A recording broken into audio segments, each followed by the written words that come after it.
welcome to episode 55 of This Week in Germany.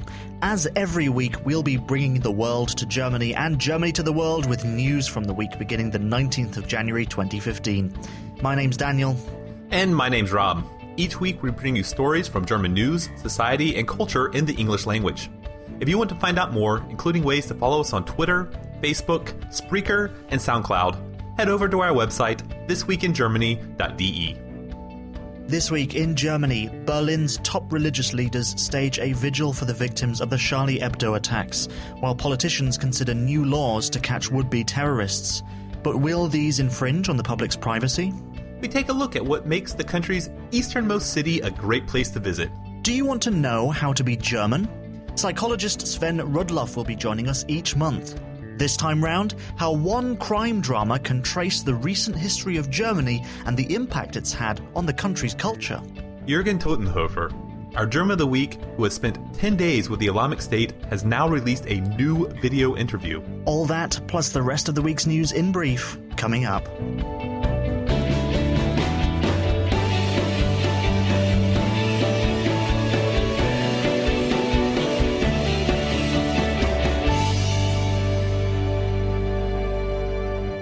Wir lassen uns nicht auseinanderdividieren. Wir alle sind Deutschland. So let's get started with story one. On Tuesday, a vigil, or Mahnwache, was convened in front of the Brandenburg Gate to remember those who died in the recent terrorist attacks in France. The voice you just heard was the President of Germany, Joachim Gauck, who attended the vigil along with religious leaders and politicians. Joining us on Skype is Berlin correspondent of Canada's national newspaper The Globe and Mail, Joanna Slater. So, Joanna, why was this Mahnwache, this vigil, organised, and who was involved in making it happen? This vigil was a response to the deadly attacks in Paris at the satirical magazine Charlie Hebdo and at a kosher supermarket.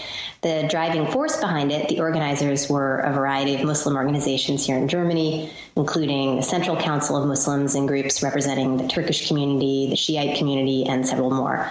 The name of the event was Stand Together, Show Your Face, and it was conceived as a way for German Muslims to unequivocally condemn what happened and to demonstrate their solidarity with France. It was also very clearly a way for the German federal government to show its support for the country's Muslim community and to communicate that prejudice against that community is unacceptable. And what happened at the event itself? So who spoke and what was said? Sure. It began, actually, with verses from the Quran. An imam opened the event by chanting the verses in Arabic. And for me, that was a poignant moment. He was standing in front of the Brandenburg Gate and in front of Chancellor Merkel and President Gauck, the whole federal cabinet in front of 10,000 people. The message couldn't be more clear. Islam belongs here in the heart of the German capital, at the gate that is the ultimate symbol of the country. Prior to the speeches, the politicians and religious leaders laid a wreath at the French embassy, and then there were various speakers, the chairman of the Central Council of Muslims, representatives of the Catholic community, the Jewish community, the mayor of Berlin. The last speaker was President Gauck, and all of the speakers talked about the need to stand together and reinforce Germany's commitment to tolerance and diversity. And President Gauck said, the terrorists want to drive us apart, but they've achieved the opposite, and described extremist Islam as a perversion of religion. It ended with all of the dignitaries in attendance linking arms. Again, another very powerful symbolic gesture. So would you describe it as a success? I mean, if we look at the reaction afterwards from the press and the public. I believe it was a success, judging by the coverage that followed it, which was almost entirely positive. It was also a success, I think, in terms of communicating a message. The vigil showed very clearly the position of the German Muslim community faced with these attacks, which is horror and shock and condemnation. And it also telegraphed without any ambiguity the position of the German government.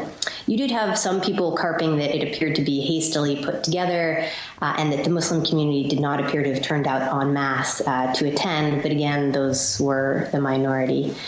Judging to the people I spoke to actually at the event after it took place, it also seemed to achieve its desired goal on a kind of individual level. I spoke to two sisters who were born in Berlin to Pakistani immigrant parents, and they said it was very reassuring to see the different religious communities and senior politicians standing together. They said they'd also been heartened by the Chancellor's earlier comments about how Islam is a part of Germany. They said that prior to that statement and to the event, they had been worried about a potential backlash against Muslims, but no longer. And a Jewish man I spoke to at the vigil said something similar, that the event had provided some measure of psychological comfort to see the country united in its response to what happened in Paris. Now, I know that the government is back in conversation talking about, first of all, how to tackle extremism in the Muslim community in Germany, and also about how to tackle terrorism. So one particular point which is quite controversial is the data retention laws, known in German as Vorratsdatenspeicherung. Heiko Maas, the Justice Minister, said that there is no need for data retention laws. Anton Hofreiter, the leader of the Green Party, said that there is no need for data retention laws, but an increased investment in police. The leader of the SPD, Sigmar Gabriel, has said possibly that they could introduce these laws, which would mean that telephone companies would keep your data on file from what websites you visited, for example, who you've called and when, and so on. But he would like to see an EU solution. And Angela Merkel, the Chancellor and member of and leader of the CDU-CSU union, has said she is for data retention. So what do you think are the areas in particular which are going to be hotly debated over the next few weeks and months in terms of tackling extremism while promoting tolerance, in terms of tackling terrorism, and also perhaps as well taking a look at Pegida, which is they've been involved in this conversation from the sidelines, or they've tried to disrupt the discourse, let's say. So yes, what do you expect from the next weeks and months? Let me try to unpack all of those very good and important questions. So starting first with the issue of data and privacy. Obviously, this is one that goes back. This is a debate that has a long history when it comes to combating these threats and where governments draw the line on privacy and on getting information about their citizens. I think you're going to see governments trying to push the line a little bit farther against people who advocate for privacy, whether within Germany or on a European basis. There have been attempts within the European Union to establish, for example, a passenger flight sharing data system, which has been strongly resisted. But I think in the wake of the Paris attacks, that will probably go through. To some of the broader points, I think the challenge that Germany faces is the same one that many countries in Europe face.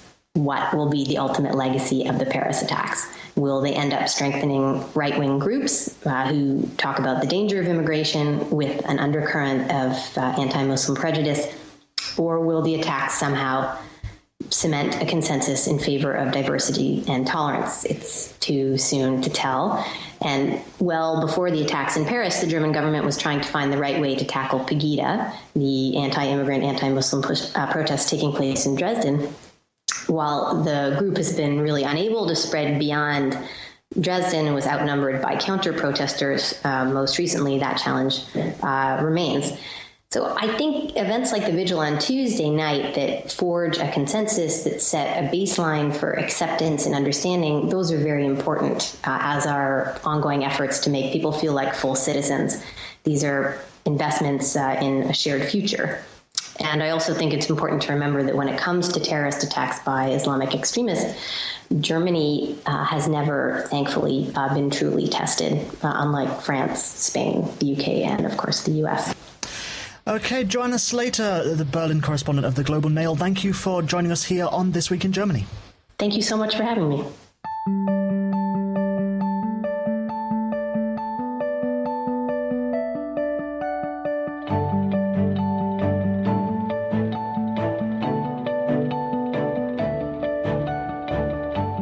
And now for this week's News in Brief.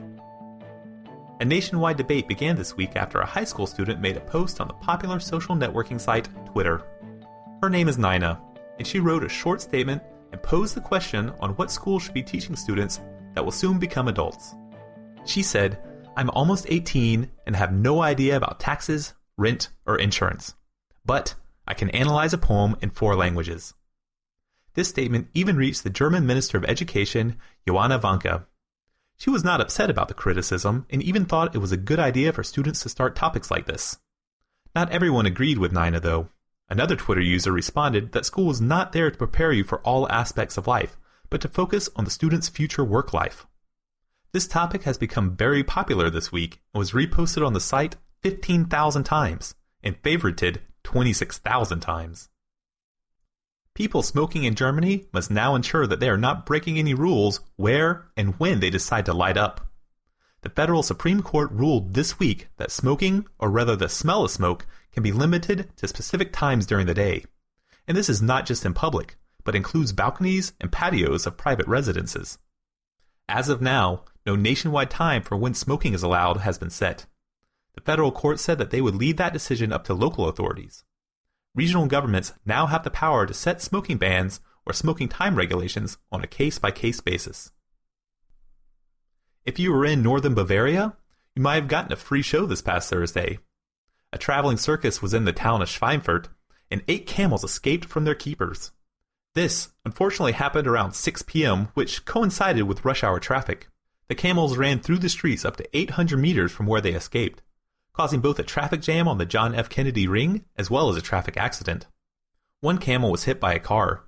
The camel's leg was injured and the car received minor damage, but everyone else involved was unharmed. It took about an hour and a half to recapture all the escaped camels, the last being caught in a supermarket parking lot.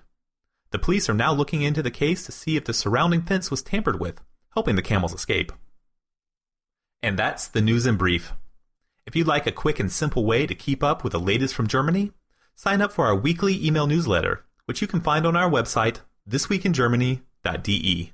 And now our new regular contributor Sven Rudloff will explain the stories behind the German psyche, culture and history in How to Be German. To start off, the following piece of music should give you a little clue as to the topic this week.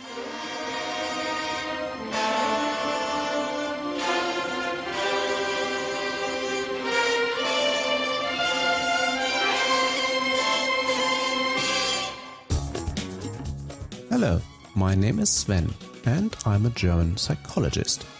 Long-time listeners may remember me from the first ever This Week in Germany Extra interview. Normally I produce Viva Britannia, a German language podcast where I explain all things British to German listeners. From now on, I will also regularly contribute to This Week in Germany and explain some German things to you English-speaking listeners. This time, I want to delve into one of Germany's cultural institutions, the television program Tatort. Tatort simply means crime scene, one of the rare occasions where the German word is actually shorter than the English one. The Tatort is the longest-running German language police procedural. It started in 1970, and this very Sunday, episode number 932 airs on public television. The Tatort owes its unique production concept to the setup of public broadcasting in West Germany after the Second World War. Almost every federal state in Germany has their own broadcasting institution that produces regional radio and TV programs. In 1950, the ARD was formed. By name, literally a consortium of these regional public broadcasters of Germany.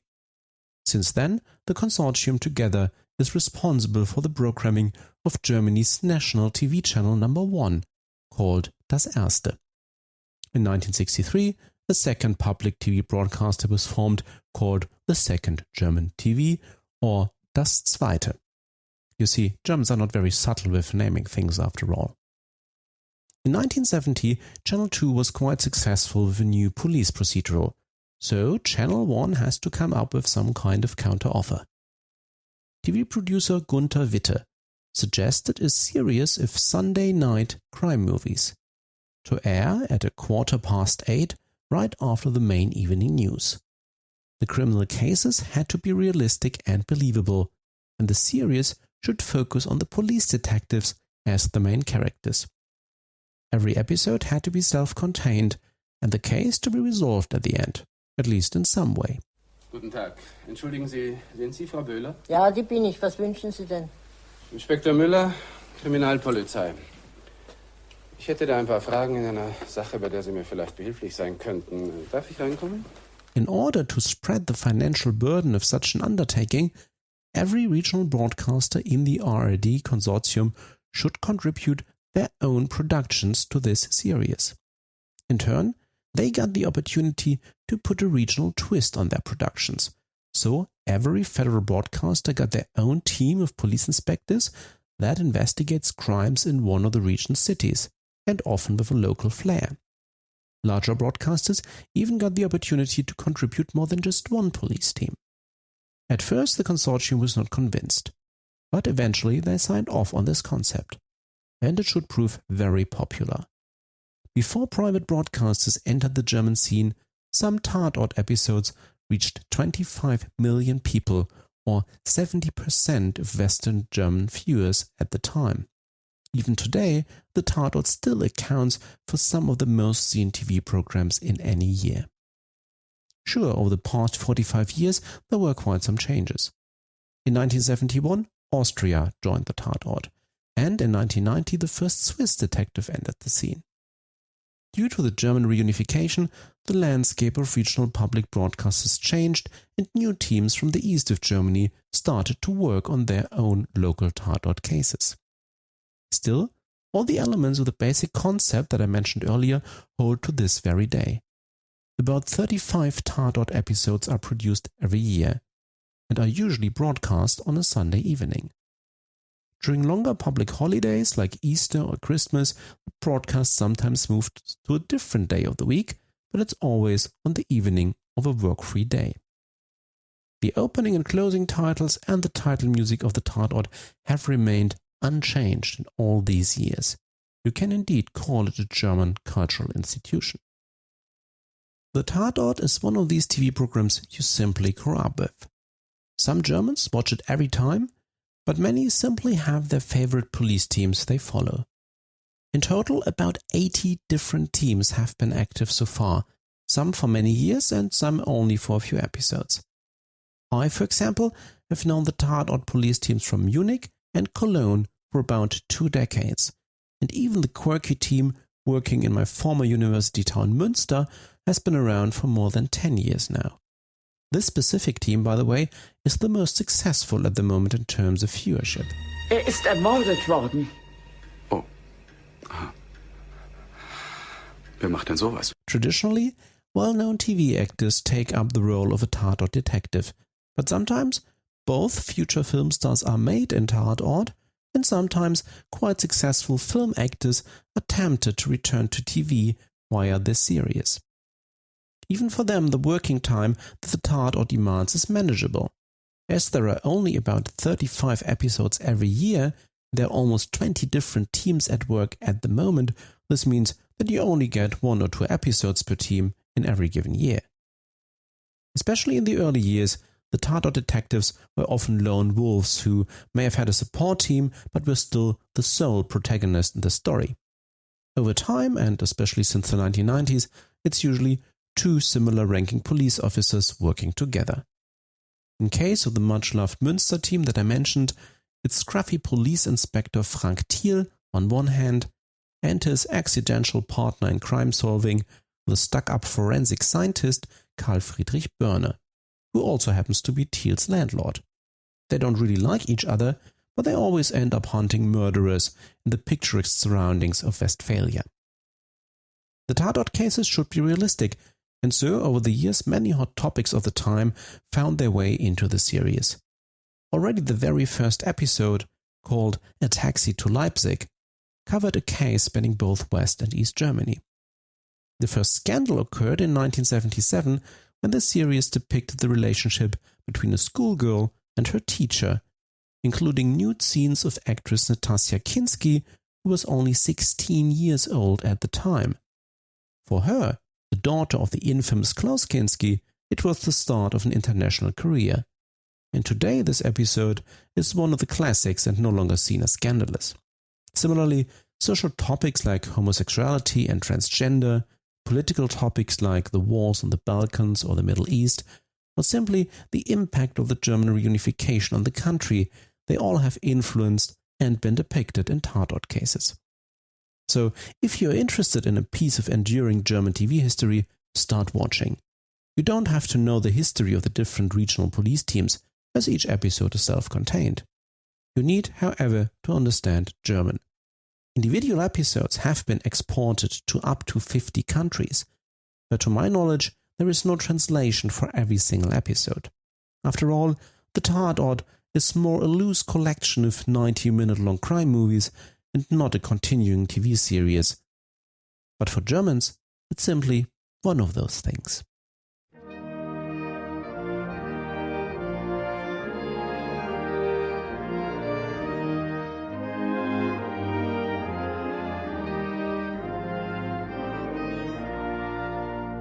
Coming up right now is Destination Germany. We're taking you on a journey somewhere in the country that is well worth a visit. Whether you're a tourist, a permanent resident, a foreigner, or a German citizen, we'll be covering the most famous sites as well as the little-known corners of Deutschland. All that matters is showing you Germany is an interesting and exciting place to visit. If you enjoyed the destinations that we talk about each week, check out our website, thisweekingermany.de, and there'll be photos of each week's destination. In the program this past week, we were talking about a museum in the city of Dresden, and specifically a military museum. But this isn't just any old military museum. The Bundeswehr Military Museum is a pretty unique museum in the fact that they don't glorify war like many others. They try and show and explain the humanistic side of the German military through the ages. And by ages, I mean all the way back to the 1300s. Check this place out for an interesting experience where visitors are encouraged to ask any questions they might have. Okay, where are we being whisked off to this week, Rob? Well, the museum last week was in Dresden, which is in the state of Saxony. I thought we could stay in Saxony and we'd check out another cool city.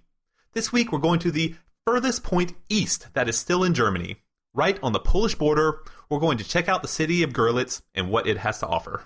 That's pretty nice because it's the most eastern city in Germany. I bet it's right on the border of another country. I'm guessing Poland. Could be Czech Republic. I don't know, but it could be Poland. So I guess it has a bit of a different culture, incorporating kind of this transition between more Germanic culture and Slavic culture, if I can put it that way. Well, I think your geography is pretty good. You are correct. It technically borders only Poland, but it is extremely close to Czech Republic as well. You can go from Görlitz about 10 kilometers outside the city, and you will be in Czech Republic as well. So this German city really does have a mix of 3 different places. So what's the town like? And, well, for starters, how long has it been around? It has been around for a while. A settlement has said to have been there since around 2000 BC, though the actual city of Görlitz was first documented in 1071. Since that time, it has become a pretty large city, now with over 50,000 residents. Okay, so we speculated a little bit earlier about the crossover culture that's there. So can you tell me anything about that? Is there a crossover culture? Okay, it does directly border, it has a sister city in Poland called Spreaker. I really hope I got that close to correct the pronunciation because I practiced it like 20 times. Spreaker, yes. Both these cities share a Gothic, Renaissance, Baroque, Art Nouveau architecture. And something that's pretty cool about the city is that it was never destroyed during the Second World War, so a lot of that architecture is still original. Very, very cool. And now the city has a campaign slogan called that the city is a city of culture, and it's there to help further Polish and German relations. That's pretty nice. And so if I decided to go to Görlitz, what are some interesting things I can do there? My first recommendation is pretty obvious. As this is one of the best preserved old towns in Europe, take a city tour to check out all the amazing original architecture and design. You can see how the town protected and conserved their buildings and monuments. Also preserved is an old-time railway system used during the GDR. Using this track is a replica of the first German railway locomotive used in 1835. There are many outdoor activities and parks to visit. One park is an animal reserve with over 500 animals, including red pandas. Also, the city is plentiful with museums as well. The Museum of Photography really caught my attention, and it gives you the history of how photography began. So when would be a good time to visit? The city is alive all year round, but there's a special event that I want to point out. This event is the Old Town Festival, which draws nearly 100,000 people each year. The fest is either the last week of August or the first week of September. It's huge and spreads over most of the city. There are multiple stages for music and theater, little boutique stands for all sorts of special merchandise, and loads of delicious food. Of course, there are events all year round as well, so check out their calendar for a good time to visit. Next up, our German of the Week section, where we put the spotlight on a prominent person from this week's news, a German citizen or even a foreigner who we deem an honorary German, who's had an effect, for better or worse, on German culture, society or politics. Jürgen Todenhöfer. Jürgen is our German of the Week, as he has recently done something extraordinary. He is a 74-year-old journalist and author, and still going strong. This past December, for 10 days, Jürgen was asked to come report from inside ISIS-controlled territory in Syria and Iraq. He did so and has recently returned safely. This makes him the first Western journalist to accomplish this task. He said he had a dialogue with the ISIS media department for 7 months and was assured of his safety. He trusted them, so he decided to go. The report that followed his 10 days was seen around the world as it was the first of its kind. Now, almost a month later, a new video has surfaced from Jürgen. He has recently released a video from inside the Islamic State where he interviewed an IS fighter that was German. The 13-minute video with the German living in Mosul, Iraq, told Jürgen that the Islamic State had far-reaching ambitions and that they were coming to Europe. In this video, the IS fighter stated that Europe would be conquered and the IS would allow Christians and Jews to worship freely as long as they paid a protection tax. Jürgen Todenhöfer endured quite a few uncomfortable situations, ranging from being in close proximity to bombings to going over a day without food and water. He did this because he thought it was important for the world to have this knowledge. And that brings us to the end of another episode, number 55. We would definitely like to thank all of you that have left ratings and reviews on iTunes. This one from Tin Shed Boy in the UK version of iTunes reads, I have been listening for a couple of months. I travel to Thuringia fairly regularly, and this podcast helps me keep abreast of German news and issues, culture, places of interest, history, and recently films. Using this podcast as a primer, I managed to bluff my way into making my colleagues think I know more about Germany than I really do. Not really, well, just a bit.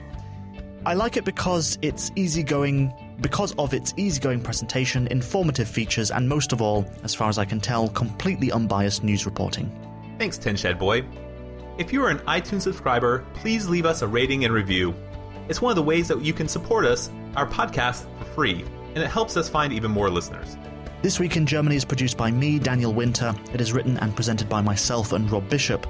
And our political correspondent this week was the Globe and Mail's Joanna Slater, who you can follow on Twitter at JSlaterNYC.